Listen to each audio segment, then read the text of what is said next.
आज हम अपने प्रैक्टिस सीरीज में पॉलिटी के क्वेश्चन को डिस्कस करेंगे। चलिए शुरुआत करते हैं। पहला क्वेश्चन है, खाद्य एवं पोषण बोर्ड भारत सरकार के किस मंत्रालय के अधीन कार्य करता है? ऑप्शन है कृषि मंत्रालय, स्वास्थ्य एवं परिवार कल्याण मंत्रालय, मानव संसाधन विकास मंत्रालय, ग्रामीण विकास मंत्रालय। तो खाद्य एवं पोषण बोर्ड भारत सरकार के स्वास्थ्य एवं परिवार कल्याण मंत्रालय में आता है।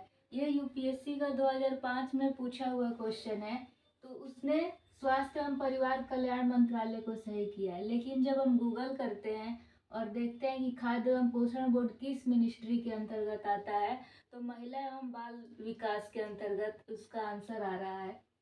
तो जैसा भी ऑप्शन रहे हमें उसके अकॉर्डिंग काम करना है। अगर ऑप्शन में स्वास्थ्य एवं परिवार कल्याण मंत्रालय रहता है तो हम ये करेंगे, अगर ये नहीं दे के महिला एवं बाल विकास मंत्रालय देता है तो हम वो करेंगे। अब आते हैं दूसरे प्रश्न पर। निम्न कथनों पर विचार कीजिए। ठीक है, फर्स्ट स्टेटमेंट है, लोक लेखा समिति के अध्यक्ष की नियुक्ति लोकसभा के सदस्य द्वारा की जाती है। एंड जो समिति होती है, प्राक्कलन समिति, लोक लेखा समिति, तो इसमें जो लोक लेखा समिति के अध्यक्ष की नियुक्ति की जाती है, क्या वो लोकसभा के अध्यक्ष द्वारा की जाती है? तो ये कथन बिल्कुल सत्य है। दूसरा स्टेटमेंट है, लोक लेखा समिति में लोकसभा के सदस्य, राज्यसभा के सदस्य और उद्योग और व्यापार के कुछ प्रतिष्ठित व्यक्ति शामिल हैं। तो क्या ऐसा है? तो नहीं, ये बिल्कुल गलत है। लोक लेखा समिति में कुल 22 सदस्य होते हैं, जिसमें से 15 लोकसभा के एलएस और 7 राज्यसभा के। तो ये स्टेटमेंट रॉन्ग है। और पूछ क्या रहा है, ऊपर दिए गए कथनों में से कौन सा कथन सही है? केवल पहला, केवल दूसरा, पहला और दूसरा दोनों, न तो पहला न ही दूसरा। तो हमारा पहला स्टेटमेंट बिल्कुल ठीक है, तो ये तो ठीक होगा। और जहां दो दिया है उसको कट कर देंगे, क्योंकि लोक लेखा समिति में 22 सदस्य होते हैं, जिसमें से लोकसभा के 15 और राज्यसभा के 7 सदस्य होते हैं। इसमें किसी तरह के कोई उद्योग या व्यापार के कोई प्रतिष्ठित व्यक्ति शामिल नहीं होते हैं। तो हमने 2 प्रश्न याद कर लिया और इसको साथ में समझते भी चलेंगे। और अगर सिंपल भी क्वेश्चन बन जाता है, निम्नलिखित में से लोकसभा समिति के अध्यक्ष की नियुक्ति कौन करता है? ऑप्शन ए राष्ट्रपति, प्रधानमंत्री, सर्वोच्च न्यायालय के मुख्य न्यायाधीश, या फिर लोकसभा के अध्यक्ष। तो उत्तर क्या हो जाएगा? लोकसभा के अध्यक्ष। तो हमें इस तरह भी ध्यान में रखना है कि अगर प्रश्न इस तरीके से पूछ देता है तो हमें हर तरीके से रेडी रहना है। स्टेटमेंट वाले क्वेश्चन को सॉल्व करने में हमें 2-3 एक्स्ट्रा फैक्ट याद हो जाता है। अगर अलग क्वेश्चन दे देता है, वन लाइनर, सिर्फ ऐसे ही ऑप्शन छोटा छोटा करके, तो हम उसको सॉल्व कर सकते हैं। अब अपने तीसरे क्वेश्चन पे आते हैं। भारत की संचित निधि से धन की निकासी के लिए प्राधिकरण किससे मिलता है? दोबारा से सुनते हैं। भारत की संचित निधि से धन की निकासी के लिए प्राधिकरण किससे मिलता है? यानी अगर हमें भारत की संचित निधि से धन को निकालना हो तो कौन सी अथॉरिटी है जो आपको स्वीकृति देगी कि हाँ आप संचित निधि से धन निकाल सकते हैं? ऑप्शन है भारत के राष्ट्रपति, भारत का संसद, भारत के प्रधानमंत्री या केंद्रीय वित्त मंत्री। तो इसका उत्तर क्या होगा? भारत के संसद। ये जो प्राधिकरण है, कौन सी अथॉरिटी स्वीकृति देगी संचित निधि से धन निकालने के लिए? तो भारत की संसद, आर्टिकल 114 के अनुसार। ठीक है, यानी आर्टिकल 114 का संबंध किससे है? तो भारत की संचित निधि से है। और इसी आर्टिकल के अनुसार भारत के संसद को यह दिया गया है स्वीकृति कि आप ही वो प्राधिकरण है जो संचित निधि से धन निकालने के लिए आप स्वीकृति देंगे कि हाँ आप धन निकाल सकते हैं। तो ये हमारा 3 क्वेश्चन हो गया। आते हैं अब चौथे प्रश्न पर। निम्नलिखित में से कौन भारत के उपराष्ट्रपति रह चुके हैं? क्या पूछ रहा है? उपराष्ट्रपति। अब ऑप्शन देखते हैं। एम हिदायतुल्लाह, मोहम्मद हिदायतुल्लाह, या फिर फखरुद्दीन अली अहमद, नीलम संजीव रेड्डी या शंकर दयाल शर्मा। ऑप्शन है 1, 2, 3 और 4, चारों उपराष्ट्रपति रह चुके हैं। केवल 1 और 2, केवल 2 और 3, केवल 3 और 4। तो हमें मालूम है एम हिदायतुल्ला उपराष्ट्रपति रह चुके हैं। ठीक है, पहला पहला तो है ही, यानी ये ऑप्शन गया, ये ऑप्शन गया, इसमें एक देखने को नहीं मिल रहा है। ठीक, तो एक यहाँ भी है, एक यहाँ भी है, तो क्या चारों हैं? तो अभी देखते हैं।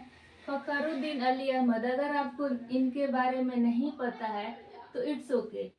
जब हम पढ़ते हैं नीलम संजीव रेड्डी, तो ये हमारे 6th प्रेसिडेंट रह चुके हैं, और ये जो अभी वर्तमान में है वो 15वीं राष्ट्रपति हैं, राष्ट्रपति द्रौपदी मुर्मू जी। और नीलम संजीव रेड्डी 6th प्रेसिडेंट रह चुके हैं। तो जहाँ 3 है उसको हटा देंगे, तो ये तो ऑप्शन अब होगा नहीं, क्योंकि इसमें 3 शामिल है, और हम समझ गए कि ये तो राष्ट्रपति हैं, उपराष्ट्रपति थे नहीं। तो बचा क्या? केवल 1 और 4, यानी मोहम्मद हिदायतुल्ला और चौथा शंकर दयाल शर्मा, ये दोनों उपराष्ट्रपति रह चुके हैं, और फखरुद्दीन अपने 5th प्रेसिडेंट थे, और नीलम संजीव रेड्डी 6th प्रेसिडेंट थे। ठीक, तो इसके हिसाब से पहला और चौथा उत्तर सही हो जाएगा। 5वां प्रश्न है, परिभाषा के अनुसार एक संवैधानिक सरकार कैसी होती है या फिर क्या होती है? ये 2020 यूपीएससी का प्रश्न है, हो सकता है बीपीएससी में रिपीट कर दे। विधायिका द्वारा सरकार, या लोकप्रिय सरकार, बहुदलीय सरकार, या सीमित सरकार? तो परिभाषा के अनुसार बोल रहा है कि एक संवैधानिक सरकार कैसी होती है, यानी संवैधानिक सरकार की परिभाषा के अनुसार तो वैसी सरकार होती है जहाँ पे लिमिटेड गवर्नमेंट हो, सरकार सीमित सरकार हो। क्यों? क्योंकि हमारा जो आर्टिकल भाग 3 है, आर्टिकल नहीं, हमारा जो भाग 3 है मौलिक अधिकार, राज्य कुछ भी ऐसा नहीं कर सकता है जो हमारे अधिकार के खिलाफ है, यानी हम उसकी शक्तियों को क्या कर दिए? लिमिट कर दिए। इससे ज्यादा आप ये नहीं कर सकते, नहीं तो हम भाग 3 के हिसाब से हम सर्वोच्च न्यायालय या उच्च न्यायालय जा सकते हैं अपने अधिकार के लिए। तो संवैधानिक सरकार कैसी होती है? तो लिमिटेड पावर वाली, यानी सीमित सरकार होती है। ठीक है, 6ठा प्रश्न है, भारत के संविधान की किस अनुसूची के तहत, यहाँ अनुसूची की बात कर रहा है, खनन के लिए निजी पार्टियों को आदिवासी भूमि के हस्तांतरण को अकृत या शून्य घोषित किया जा सकता है? प्रश्न दोबारा पढ़ते हैं, भारत के संविधान की किस अनुसूची के तहत खनन के लिए निजी पार्टियों को आदिवासी भूमि के हस्तांतरण को अकृत और शून्य घोषित किया जा सकता है? तीसरी अनुसूची, 5वीं अनुसूची, 9वीं अनुसूची, या 12वीं अनुसूची? तो आप लोग को मालूम होगा अनुसूचित आदिवासियों की जो भूमि है, या फिर एससी एसटी के लिए, अनुसूचित जनजातियों के लिए जो अनुसूची है वो 5वीं अनुसूची है। तीसरी अनुसूची तो होगा नहीं, 9वीं अनुसूची तो भूमि सुधार, 12वीं अनुसूची नगर पंचायत या नगर पालिका। तो इसलिए हमारा ऑप्शन बी सही हो जाएगा। 5वीं अनुसूची के हिसाब से हम आदिवासी भूमि के हस्तांतरण को अकृत और शून्य घोषित किया जा सकता है। तो ये 6 प्रश्न जिसमें से सभी इम्पोर्टेंट है, और ये सारे पीवाईक्यू है, और जिस तरह से बीपीएससी का बदल रहा है पैटर्न, वो स्टेटमेंट वाला पूछ रहा है, या फिर कुछ ऐसे प्रश्न जैसे ये हम नहीं पढ़ते हैं, अलग से पूरा पॉलिटी पढ़ लेते हैं, तो कभी कभी इस तरह के प्रश्न दिखाई देने को मिलते हैं। तो ये सब हमें कहाँ से मिलता है? तो ये सब पीवाईक्यू से मिलता है। अब अगर हमें सब राष्ट्रपति का नाम याद है तो हम उपराष्ट्रपति निकाल सकते हैं, या फिर अगर हमें उपराष्ट्रपति का लिस्ट याद है तो हम राष्ट्रपति को किनारे करके सही उत्तर तक जा सकते हैं। तो ये रहा 6ठा प्रश्न। अब अपने आगे के प्रश्नों पर बढ़ते हैं। आते हैं अब अपने अगले प्रश्न पर। 7वां प्रश्न है, राज्यसभा के पास किस संदर्भ में लोकसभा के बराबर अधिकार है? यानी राज्यसभा का भी उतना अधिकार है और लोकसभा का भी उतना अधिकार है। ऑप्शन है, नई अखिल भारतीय सेवाएं बनाने का मामला हो, संविधान में संशोधन करना हो, सरकार को हटाना हो, या कटौती प्रस्ताव। ऐसा कौन सा ऑप्शन है जिसमें लोकसभा और राज्यसभा दोनों का बराबर अधिकार है? तो नई अखिल भारतीय सेवाएं बनाने का अधिकार तो राज्यसभा का होता है। इसमें जो ऑप्शन बी है, संविधान में संशोधन करना, ये इसका सही उत्तर है। और संविधान संशोधन में दोनों को बराबर अधिकार है। आते हैं 8वें प्रश्न पर। भारत की संसद मंत्रिपरिषद के कार्यों पर किसके माध्यम से नियंत्रण करती है? ठीक है, ऑप्शन है स्थगन प्रस्ताव, प्रश्नकाल, पूरक प्रश्न। भारत की संसद क्या कह रहा है? जो संसद है मंत्री परिषद के कार्यों पर, यानी जो मंत्री परिषद कार्य कर रहे हैं, संसद इनके कार्यों पर किसके माध्यम से कंट्रोल, रेगुलेशन करती है, नियंत्रण करती है? स्थगन प्रस्ताव से, प्रश्नकाल से, पूरक प्रश्न से। इसका सही उत्तर क्या होगा? केवल एक, केवल दो और तीन, केवल एक और तीन, एक, दो और तीन। तो इसका सही उत्तर होगा एक, दो और तीन। ये तीनों ही माध्यम से जो संसद है मंत्री परिषद के कार्यों को नियंत्रित करती है। ठीक है, स्थगन प्रस्ताव, प्रश्नकाल और पूरक प्रश्न। 9वें क्वेश्चन पे आते हैं। क्वेश्चन बड़ा हो तो घबराना नहीं है, पहले अच्छे से पढ़ना है कि क्वेश्चन कह क्या रहा है। निम्नलिखित में से किसने सुझाव दिया कि राज्यपाल को राज्य के बाहर से एक आसन व्यक्ति होना चाहिए और उसका सक्रिय राजनीतिक संबंधों से रहित व्यक्ति होना चाहिए, या हाल के दिनों में राजनीति में भाग नहीं लेना चाहिए? यानी जो है वो राज्य के बाहर से एक आसन व्यक्ति हो राज्यपाल। दूसरा कह रहा है कि उसका सक्रिय जो भी राजनीतिक संबंध है उससे वो रहित व्यक्ति होना चाहिए। फिर कह रहा है हाल के दिनों में राजनीति में भाग नहीं लेना चाहिए। ठीक, तो ये किसका सुझाव दिया गया था? ऑप्शन है पहला, यानी फर्स्ट प्रशासनिक सुधार आयोग 1966, या राजमन्नार समिति 1969, या सरकारिया आयोग 1983, या संविधान के कामकाज की समीक्षा के लिए एक राष्ट्रीय आयोग है जो 2000 में बना था। इनमें से कौन सा ऑप्शन है जो राज्यपाल को राज्य के बाहर से एक आसन व्यक्ति होना चाहिए, उनका सक्रिय पॉलिटिक्स से संबंध रहित होना चाहिए और हाल के दिनों में राजनीति में भाग नहीं लेना चाहिए? तो इसका सही उत्तर एक बार देख लेते हैं। मेरे ख्याल से सरकारी आयोग होगा। मैं नहीं चाहती कि बिल्कुल गलत हो हमारा एक भी चीज, तो इसको एक बार कंफर्म कर लेते हैं। और अगर बीच में वीडियो बनाते टाइम कुछ आवाज आ जाता है तो वीडियो को आधा छोड़ के नहीं भागना है, वीडियो आपको पूरा देखना है।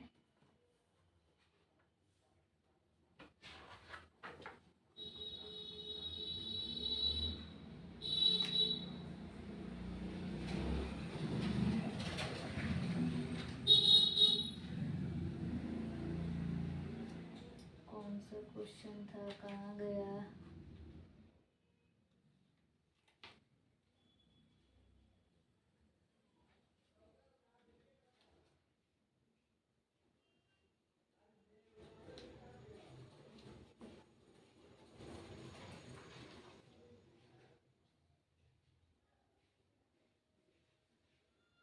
हाँ, क्वेश्चन नंबर 63 है। 63 का आंसर सी। ठीक है, सरकारी आयोग। यानी निम्नलिखित में से किसने सुझाव दिया कि राज्यपाल को कैसा व्यक्ति होना चाहिए? तो ये हमने कथन को 2 बार पढ़ दिया, तो इसका सही आंसर क्या होगा? सरकारी आयोग 1983। इस कमेटी ने सुझाव दिया तो राज्यपाल को ऐसा होना चाहिए। ठीक है, अब अपने अंतिम प्रश्न पर आते हैं।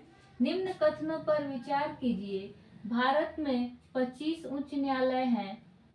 दूसरा कथन है पंजाब, हरियाणा और यूटी यानी केंद्र शासित प्रदेश चंडीगढ़ का एक ही उच्च न्यायालय है, यानी ये तीनों का एक ही उच्च न्यायालय है। राष्ट्रीय राजधानी क्षेत्र दिल्ली का अपना एक उच्च न्यायालय है। क्या ये तीनों कथन सही है? तो जब 2005 में यूपीएससी ने ये प्रश्न पूछा था, तो उस समय भारत के 25 उच्च न्यायालय नहीं थे, तो उसका आंसर था 2 और 3। यानी ये भी कथन ठीक है, ये भी कथन ठीक है। पंजाब, हरियाणा और चंडीगढ़ का एक ही उच्च न्यायालय है और चंडीगढ़ में अवस्थित है वहाँ का उच्च न्यायालय, और राष्ट्रीय राजधानी दिल्ली क्षेत्र का भी अपना एक उच्च न्यायालय है। लेकिन उस टाइम 2005 में भारत में 25 उच्च न्यायालय नहीं थे, ठीक। लेकिन अभी अगर पूछता है तो ये ऑप्शन सी हो जाएगा, यानी पहला भी ठीक है, दूसरा भी ठीक है, तीसरा भी ठीक है, ये सभी कथन सत्य हैं, ठीक। अब हम क्या करेंगे, मैंने कहा था कि सैटरडे संडे को बिहार स्पेशल का क्लास होगा, तो अब हम नेक्स्ट वीडियो बिहार स्पेशल में मिलते हैं। और आप लोग प्लीज़ कमेंट करके बताइएगा कि बिहार स्पेशल में कौन सा टॉपिक आपको दिक्कत देता है, हिस्ट्री से रिलेटेड हो या ज्योग्राफी से रिलेटेड हो, कौन सा टॉपिक आपको समझ में नहीं आता है, तो वो वीडियो यहाँ पे लाया जाएगा। या फिर मैं टॉपिक वाइज वीडियो लेके आऊँ, या फिर किसी भी चीज़ में, जैसे पॉलिटी, अगर आपको मेरे पढ़ाने का तरीका ठीक लग रहा है, किसी भी सब्जेक्ट को, इन्वायरमेंट हो या पॉलिटी हो, तो या साइंस एंड टेक्नोलॉजी से रिलेटेड प्रश्न हो या करेंट अफेयर्स हो, कौन सा वीडियो आप मेरे थ्रू पढ़ना चाहते हैं, कौन सा सब्जेक्ट की ये वीडियो मैम अच्छा बना लेंगी। और हमारा अब तो 17th बीपीएससी का डेट भी आ गया कि 30 सितंबर को होगा, तो हमारे पास बहुत अच्छा खासा टाइम है। और अभी हम शुरुआत के दिसंबर से अप्रैल तक या जून तक आराम से मेंस की तैयारी करें 4-5 महीने में, ताकि जब जनवरी में अपना एग्ज़ाम हो तो हम प्रीलिम्स भी निकाल ले 30 सितंबर वाला, और जो जनवरी 2025 में मेंस का एग्ज़ाम हो हमारा मेंस भी निकल जाए। बहुत अच्छा खासा टाइम है, और आयोग ने सही समय पे बता दिया कि हमेशा 30 सितंबर को ही एग्ज़ाम होगा, तो ये बहुत अच्छा चीज़ हो गया हमारे लिए। तो अब मिलते हैं नेक्स्ट वीडियो में, लेकिन प्लीज़ आप लोग कमेंट करके बताइएगा वीडियो कैसा लगा, मेरे पढ़ाने का तरीका कैसा है, और कौन सा वीडियो आप देखना चाहते हैं, किसको किस सब्जेक्ट में प्रॉब्लम है। जब तक आप लोग बताएंगे नहीं मुझे समझ में नहीं आएगा। और बाकी ये इम्पोर्टेंट वीडियो आते रहेगा टॉपिक वाइज, और सैटरडे संडे को बिहार स्पेशल। तो मिलते हैं अब नेक्स्ट वीडियो में, आज सैटरडे है तो बिहार स्पेशल वीडियो में मिलते हैं। Thank you so much for watching this video.